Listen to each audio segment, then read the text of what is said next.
Guys, good morning to one and all. Welcome to Namadiya channel. இன்னைக்கு Namadiya channelல சூப்பரான recipe dosa, பச்சை பயிறு தோசை. இது வந்து பார்த்தீங்கன்னா அண்டா. This is called egg curry.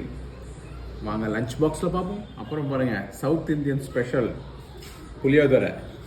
நல்லா வேர்க்கடலாம் போட்டு நல்லெண்ணெய் விட்டு செஞ்சது சூப்பர் வாசனை. அதுக்கு வந்து பார்த்தீங்கன்னா சுரக்காய் வேர்க்கடலை அரைச்சி விட்டு செஞ்ச சுரக்காய் பொரியல். இன்னைக்கு ஒரு புடி வாங்க காய் சாப்பிடலாம் வாங்க. அப்புறம் வாங்க ஜூஸ் ஒன்று இருக்குது, சம்மர் ஜூஸ், கிர்னி பழம் ஜூஸ். சம்மருக்கு சாப்பிட்டா எப்படி இருக்குன்னு பார்க்கலாமா? பாய் குடி.